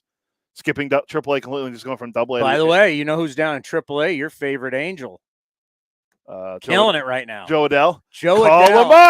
Call him up. I saw that MLB.com. They had this picture of him. I went, there he is. There's your guy. Super prospect, Joe Adell. Been a super. How many years has he been a super prospect now? Like 18 years? Close enough. I'll say 15. Yeah, he's got a career. He's got a career of super prospect. He's still young though. He's like what, 23 or something. Yeah, I don't think. Yeah, we always talk about him, but he is still really young. Joe Adell is 24 years old. Well, that's not when you've been. How many years of baseball has he been in? 24 is not that young anymore. He's played in a total of 161 games in the major leagues. 24 is not. You may be by age, but in baseball, you like dog years. How many years has he been playing? How many years has he been collecting a check? Let's see. What was his first year? 2017. 2017. It's 2023. He's been collecting a check since 2017. Whoa! Have you seen his numbers in for Salt Lake in the PCL? I saw I don't know. All I know is MLB.com. I saw a picture of him in a video talking about how he's going off. What are the numbers? 353 average, a 1,564 OPS. He has 12 hits. 7 of them are home runs, and 4 of them are doubles. So he has one single. The rest are home runs and doubles. And you know what? I'd take him on the A's right now. I would. I'd take him on the. You want to tell me it's just where's their AAA? Salt Lake City. Salt Lake City. You ever been to Salt Lake City? I have not. It's on my list of places to visit. It's beautiful. Kind of reminds me of Reno. I was just going to look up the Reno Aces because everyone goes, "Oh, it's Reno." Because when we played, I don't count anything. I don't count anything in Reno because it's the biggest little city in the world. That scares me. Where's this? Reno, as you people in the East Coast call it, Nevada. It's Nevada. Thank you. All right, let's see. Let's just look up some of the guys. This is the Diamondbacks AAA affiliate where Corbin Carroll was. He's having a nice start to his career. By the way, is he any good? Hey, he's pretty good. Alec Thomas is pretty good. You want to talk about stolen bases, whether they stole them in Reno or they Wait a minute. Jake McCarthy's pretty good for them. Think about this. Think about this for a second.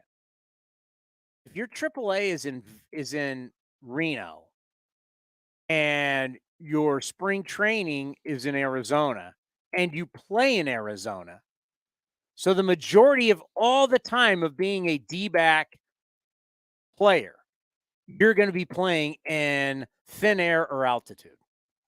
Correct. So that might be apples to apples when it comes to how do you play. How's your spring training work? Well, that's how it's going to work at. What are they still the Bob? What the hell do they call that place? Their stadium? Yeah. In Reno, let's see. No, in Arizona. Used to be the Bob. No, it's it's Chase Field or whatever. Yeah. It's a bank. Yeah, Chase. Okay. So I don't know. Last time I checked, that's in downtown Phoenix, right? Yes. So isn't the air in downtown Phoenix the same as where their spring training facility is? Yes. I mean, I'm not into. You're not a meteorologist. I'm not in the atmosphere, but I'm assuming. So if you have a good spring training, I could say that's apples because we all always go, "Oh, it's not sea level." Arizona might have that advantage.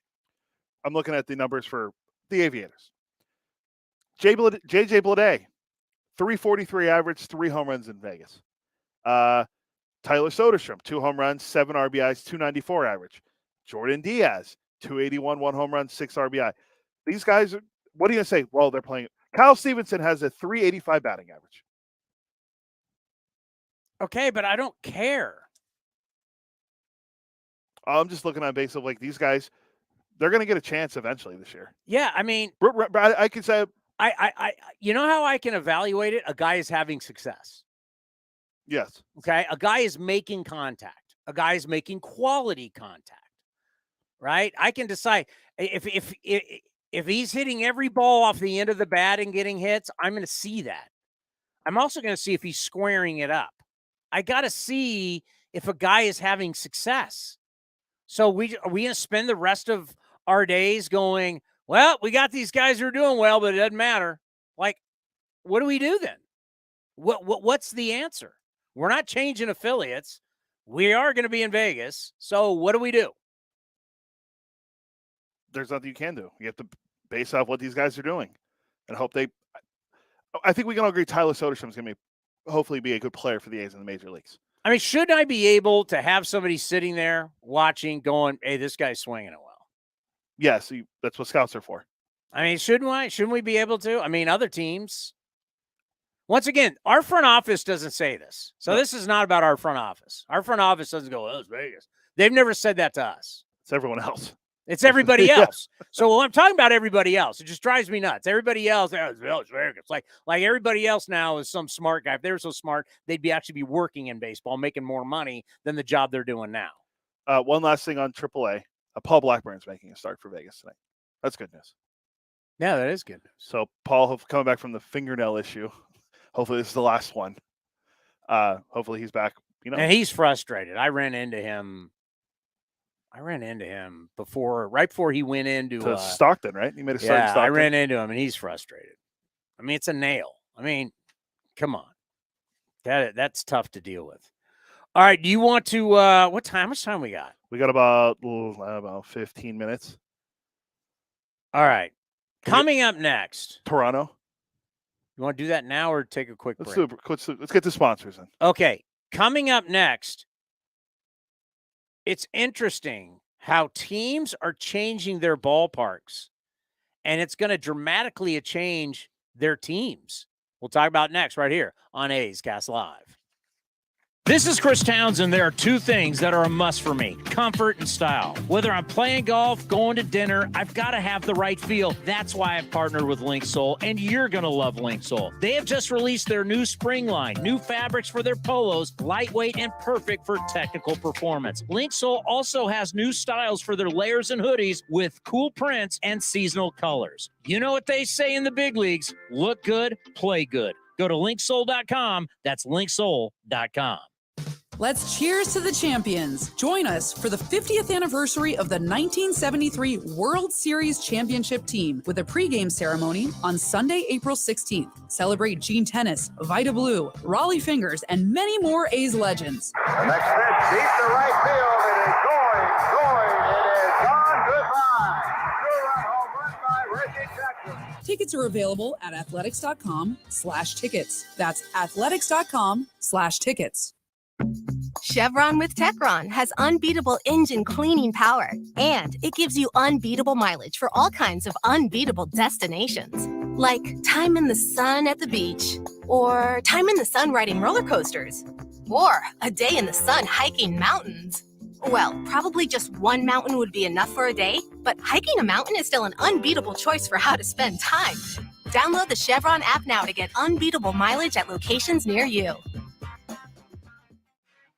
This is Chris Townsend, and if you're looking for a great place to eat and watch games, go see my friends at the Chicken Pie Shop at Walnut Creek. The Chicken Pie Shop is one of the hottest restaurants in Walnut Creek. You're not going to find a better menu, and come try their world-famous chicken pie that has been served in Southern California for 86 years. Spacious indoor and outdoor dining, perfect for your next private party or corporate event. Don't forget free parking. For more information, go to chickenpieshopwc.com. That's chickenpieshopwc.com.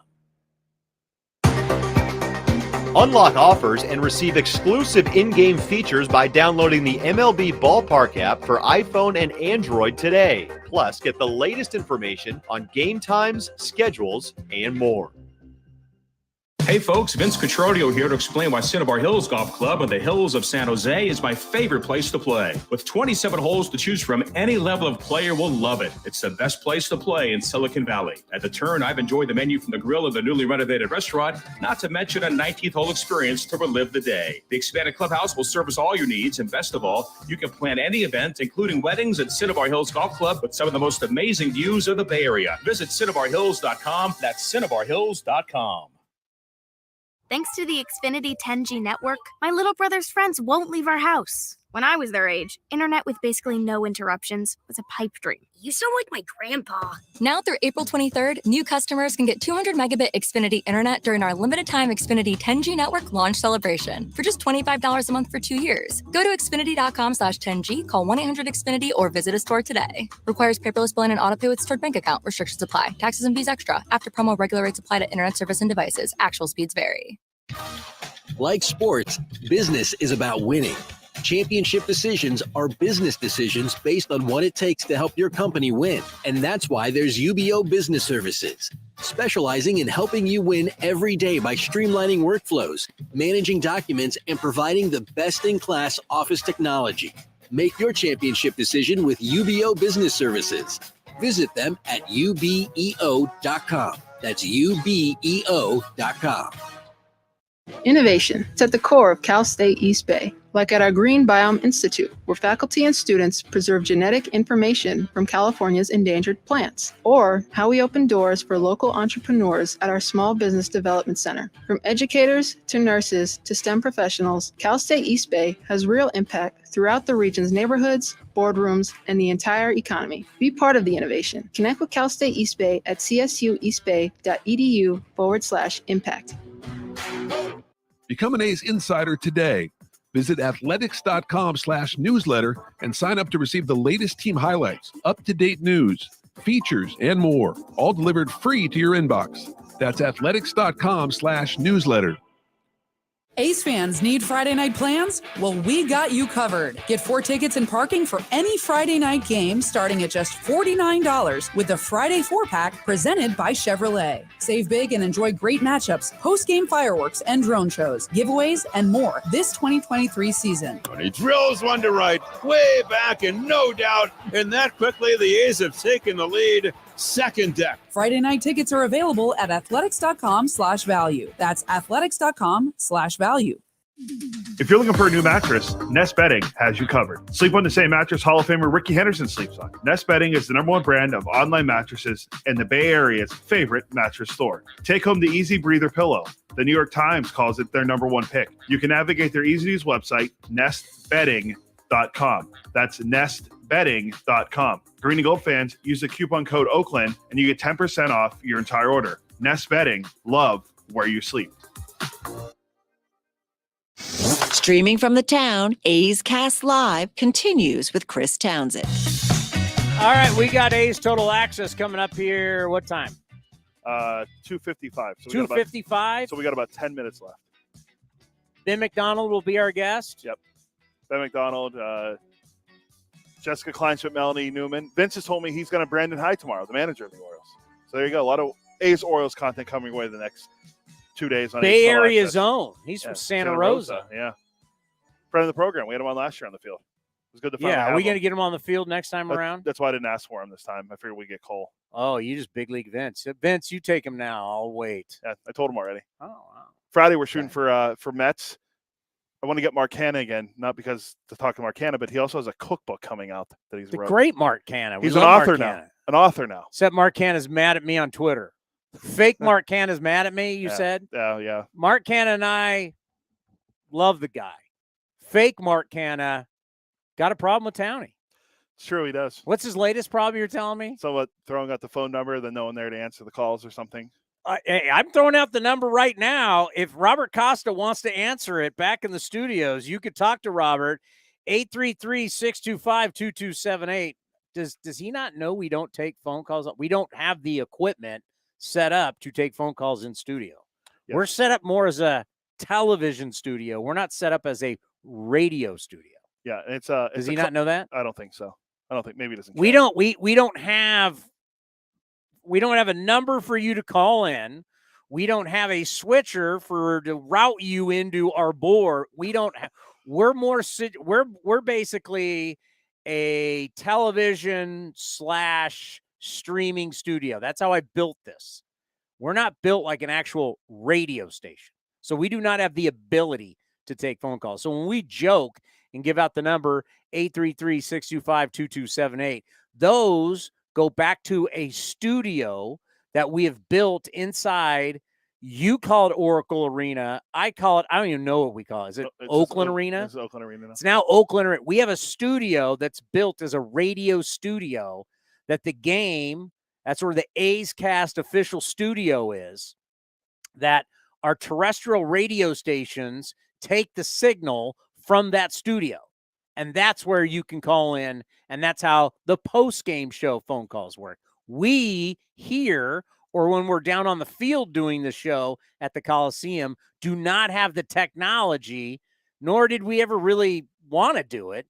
That's not how we were setting this show up, was to take phone calls. Phone calls are for the post-game show. Exactly. And if you call the post-game show, you will get on. Yeah, 833-625-2278. There's never he's not taking phone calls tonight. Now, if I'm not taking phone calls, usually means no one's called. You think I say this all the time. I've just done a 2-hour show. I now got a pregame show. I now got hits inside the game, and now for the 5th time of the day, I got to be back on the air to do a post-game show. You think I just want to talk by myself at night? No. Does really Pete like okay, I can handle the misinformation that the fan base has about ballpark stuff, about the organization, and the stuff you put out on Twitter, and so I can handle that. Fans are fans, I get it, and everybody's going to read situations the way they want to read it, and they're going to read it what's best for them, right? What's best for them? What's the best case scenario for me? That's how fans work. That's how you should work. You are you. What's best for you? I can handle that. But when you tell me someone says, oh, yeah, they say something like, do you guys really think I'm sitting there late at night after I've talked all day long that I just want to talk and I'm not taking phone calls? Because you just think after we've lost 5 straight in a row, we're just lit up with phone calls in the postgame show? Like when you lose 102 games, phone calls are not the same winning seasons to losing seasons. Winning seasons, it happens all year long. Losing seasons, not so much. So, yeah, old Townie's not sitting there just wanting to talk to himself all night long in the postgame show. So let your little friends know that when they go, he's not taking phone calls, the organization won't allow him. That's called misinformation. So if you have a problem with us and you want to call tonight, I'll be there. 833-625-2278. I'll be there. I'll take it one step You further. can call me. I'll be there. Once the game ends, I do a quick thing with Ken Korak. He's out of here, and then I'm all yours. You want to call in and ask a question. If you have a problem, come voice in person at the Treehouse on Friday when we're up there. We'll be there. Starting no one's hiding from you. 4:30 starts. Nobody is hiding from you. We will be in the Treehouse. Be there. Treehouse 4:30. We'll be on at 4, but in the Treehouse. I used to be in the Treehouse before every game. Yeah, who's hiding from you? Every Friday home game we'll be in there. No one gets in front of the fans more than we do in baseball. That's fact. We're on the field. You could come down and see us on the field and be like, hey, we're right there. You could practically reach out and touch us. I mean, some guy, young Max, saved your life last week. Yes, with a catcher's glove. Quickly. 5 minutes to get into to talk about Jace. So they are changing the ballpark in Toronto, the Rogers Center.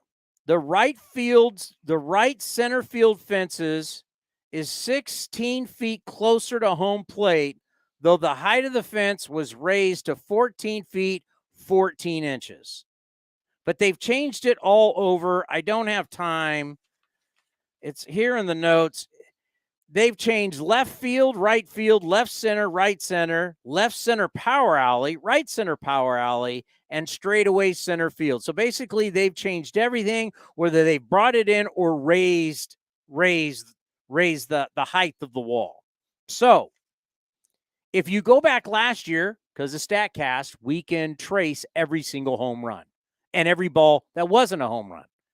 So under the new dimensions this year in Toronto versus last year, there would be 26 balls that were not home runs would now be home runs. We don't know if they're doubles off the wall, they're caught at the warning track. We don't know. We just know there were 26 balls last year that would now be home runs this year in their new dimensions starting today, the home opener in Toronto. So then you should ask, well, then how many home runs would not? How many home runs would not? Just 7.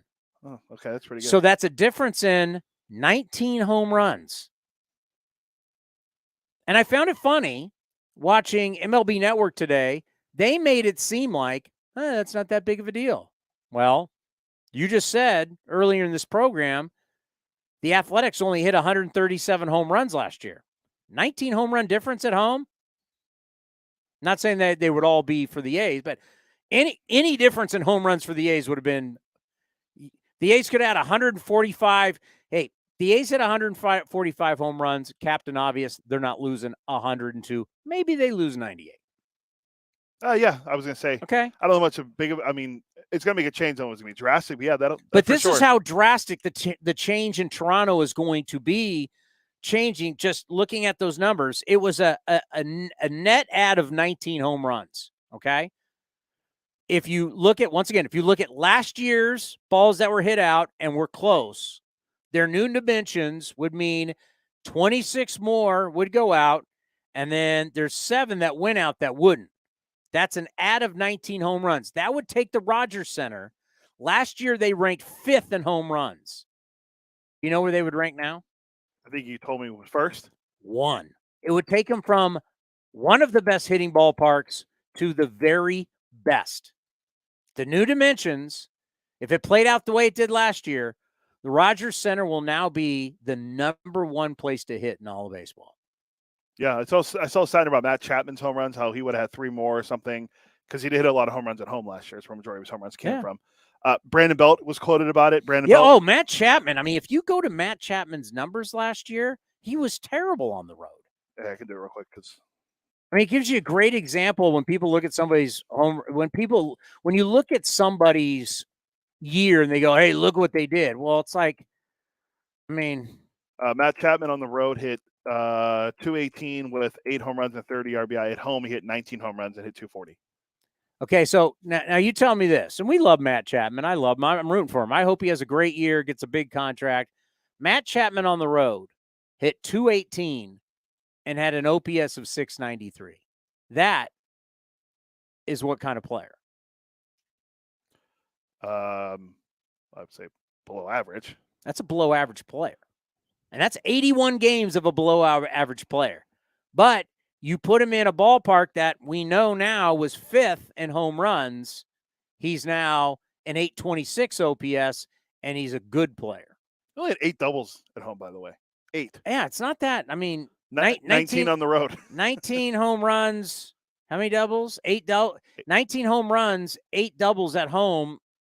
It's not great, but he's a very productive player at home. He's a below average on the road. Yeah, that's a good way to put it. Yeah, to where I didn't be interested to see the year Donaldson won the MVP, how good he was. All righty, that is going to do it for A's Cast Live. We are back tomorrow. We'll be at NBC tomorrow. A different studio. Yeah, the Xfinity studio in NBC in San Francisco. Who do we got? Bob Nightingale, because he wrote a good piece about the Diamondbacks and how they're changing the game with stealing bases. The Snakes. And Bip Roberts will join us in studio because you're doing pre and post with him. The great Bip Roberts, the former All-Star, the Bipster. Thank you, Ben McDonald. Thank you, Melissa Lockard. Thank you for watching A's Cast Live. Up next, A's Total Access, getting you ready for the Athletics and the Orioles right here on A's Cast. This is Chris Townsend. There are 2 things that are a must for me: comfort and style. Whether I'm playing golf, going to dinner, I've got to have the right feel.